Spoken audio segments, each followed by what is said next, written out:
जय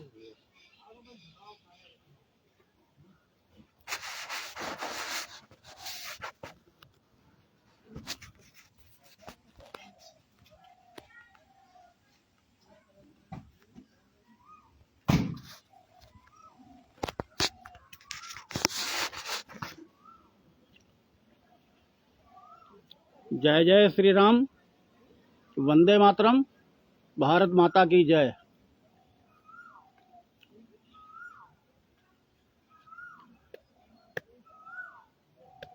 सबसे पहले तो मैं पूज्य गुरुदेव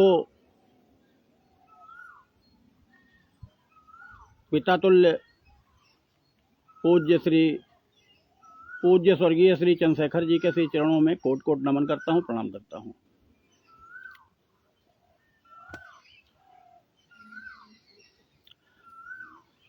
आज मैं फिर लाइव हूँ पार्ट 2। नीरज शेखर जी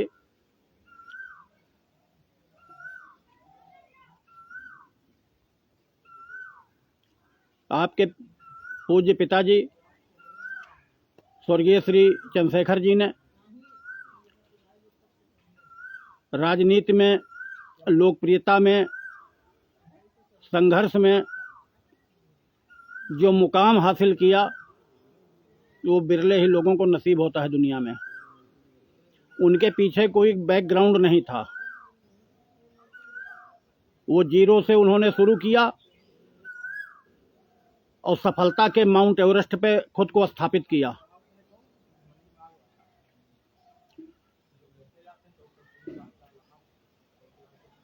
और हजारों लाखों लोग उनसे जुड़े थे, करोड़ों लोग जुड़े थे। लेकिन आपके पीछे आपके पिताजी का इतना शानदार इतिहास, बहुत बड़ी थाती, बहुत बड़ी विरासत, हजारों लाखों लोग जुड़े थे, उनकी भावनाएं आपके साथ थी। लेकिन दुर्भाग्य कि आप इतने बड़े पलायनवादी निकले कि उनकी विरासत नहीं संजो सके, न संभाल सके। इस लोकतंत्र में तमाम रंगई बुधई ढोढ़े मंगरे खुद की पार्टी बना के और कामयाब हैं और हो गए, और किसी का ये अकेला भी खुद सांसद हैं वो, और मंत्री बने बैठे हैं। चाहे अटल जी की गवर्नमेंट में मंत्री बनना रहा हो, चाहे कांग्रेस से सौदेबाजी करके मंत्री बनना रहा हो, चाहे पूज्य मोदी जी की सरकार में शामिल हो, तमाम लोग ऐसे हैं जो अकेले हैं, कुछ 2 4 5 हैं, मंत्री बने बैठे हैं।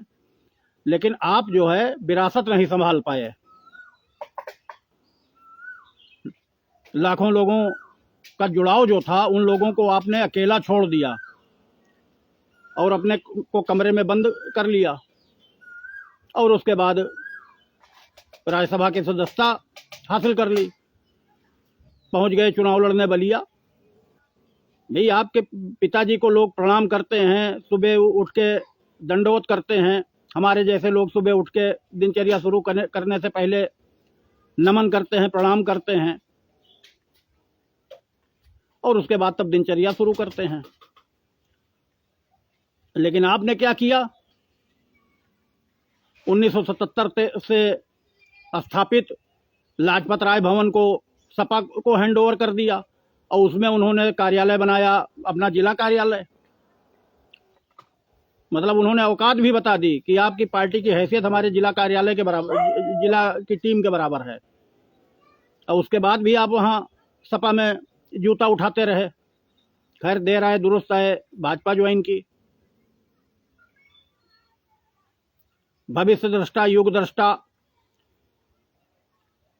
नए युग निर्माता मोदी जी के साथ कंधे से कंधा मिला के आप खड़े हैं। लेकिन अपने लाखों लोगों को छोड़ दिया जो आपके पिताजी के साथ जुड़े थे। वो कोई बंधुआ मजदूर नहीं थे आपके, न चंद्रशेखर जी के बंधुआ मजदूर थे। वो दिल से सम्मान देते थे। 1992 में जब मुलायम सिंह ने समाजवादी जनता पार्टी से नाता तोड़ा और अलग विश्वासघात किया और समाजवादी पार्टी बना ली, हमारे जैसे लोगों से कहा गया कि आइए सपा ज्वाइन करिए, तो हमने कहा हमारे यहाँ गेहूं धान पैदा होता है, आदरणीय चंद्रशेखर जी के साथ थे, वो वहीं रहेंगे, सांसदीय विधायकी के लालच नहीं है हमको, हम दिल से सम्मान करते हैं, हम लोग दिल से उनके साथ हैं। आदरणीय चंद्रशेखर जी का जन्मदिन 17 अप्रैल हर साल मनाया जाता है।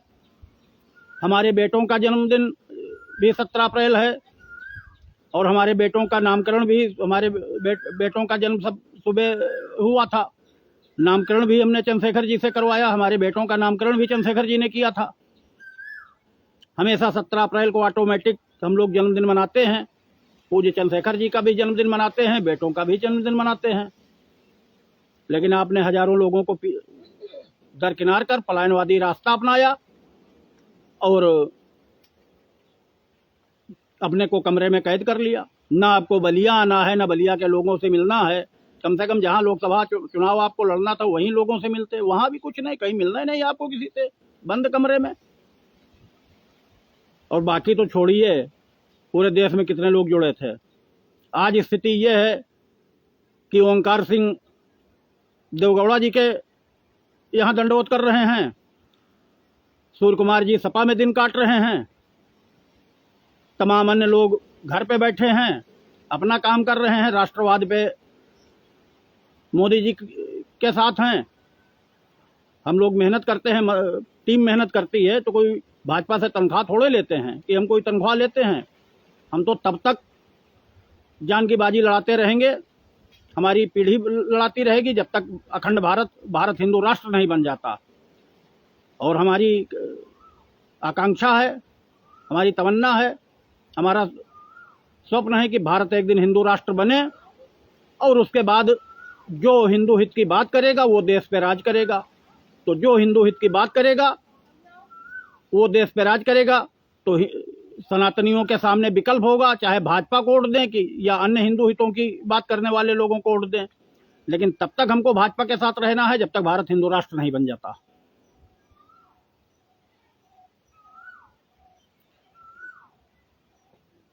समझ गए नीरज जी?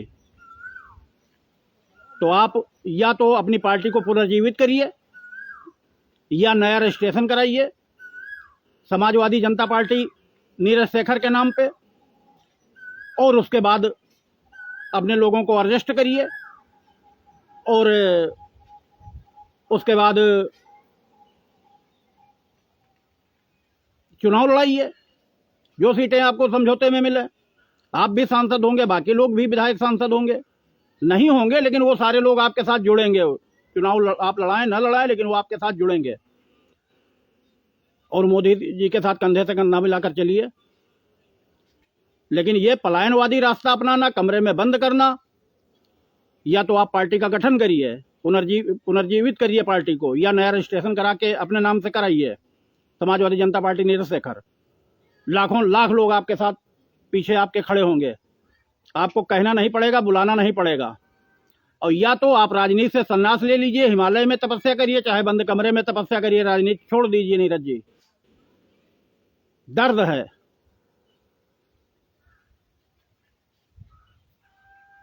बहुत दर्द है, और उस दर्द को शब्दों में बयां नहीं किया जा सकता।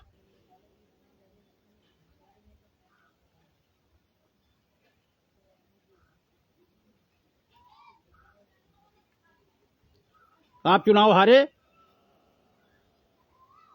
मोदी जी को यूपी में कम सीटें मिली, संख्या घटी, हम लोगों के यहाँ खाना नहीं बना, रात में हम लोग गुड़ खा के सो गए, चाय पिए गुड़ खाए, पानी पिए चाय पिए सो गए, नींद भी नहीं पड़ी रात में।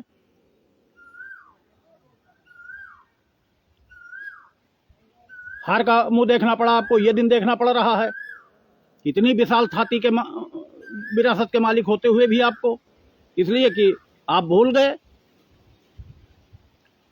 ये तो वैसे हुआ कि एक शेर का बच्चा बिछुड़ गया और उसको सीआरओ ने ले जाके अपनी गुफा में रखा, पाला पोसा, और वो जब बड़ा हुआ तो वो भी हुक्की हुआ करता था।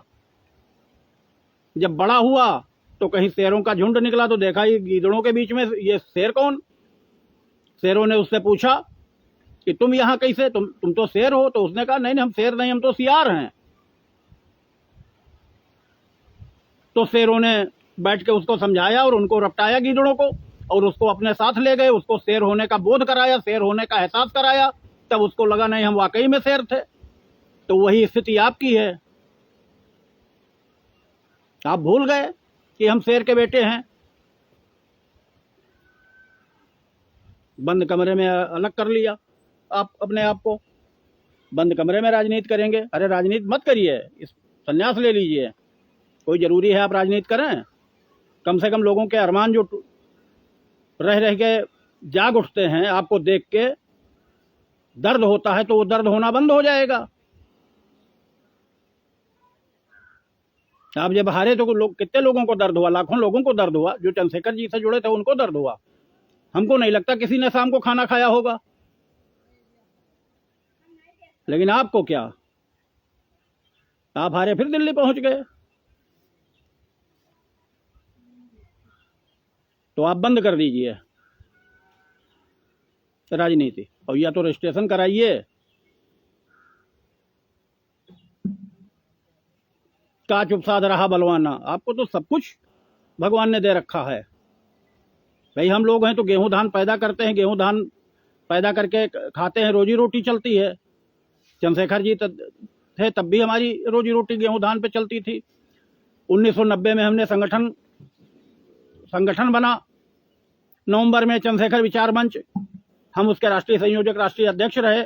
24 प्रदेशों में हमने संगठन खड़ा किया, अब अपना धन लगाया, और चंदा भी थोड़ा बहुत सहयोग कहीं मिला होगा तो उस पैसे से हमारे घर में 2 किलो चीनी नहीं आई।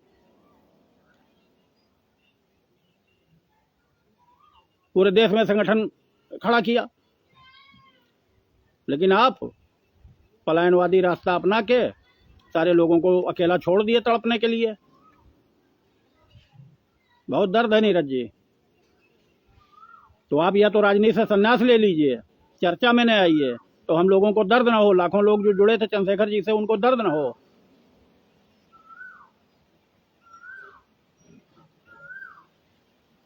और राजनीति करना है तो समाजवादी जनता पार्टी का पुनर्गठन करिए, और यह नया रजिस्ट्रेशन समाजवादी जनता पार्टी का नीरज शेखर के नाम से करा के राष्ट्रीय अध्यक्ष बनिए,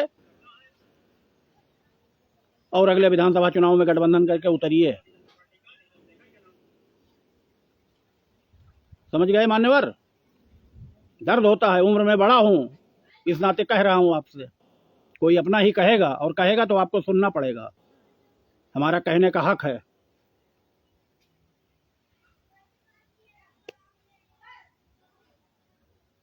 बस फर्क इतना है कि आप उनके जैविक पुत्र हैं, कानूनी तौर पे वारिस हैं। जितना आप सम्मान करते रहे होंगे, उससे ज्यादा हम लोग सम्मान किए हैं पिताजी का आपके।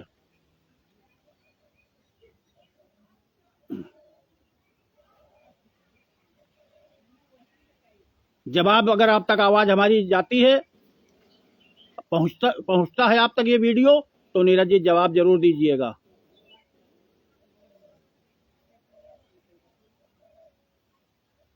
मैसेंजर में आके जवाब दीजिएगा,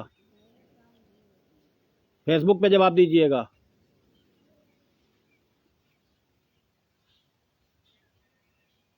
या तो मैसेंजर में अपना नंबर पर्सनल भेजिएगा, बाकी नंबर राज्यसभा वाला है, लेकिन उससे मतलब नहीं है। लेकिन जवाब जरूर दीजिएगा नीरज जी, ये आप ध्यान रखिएगा।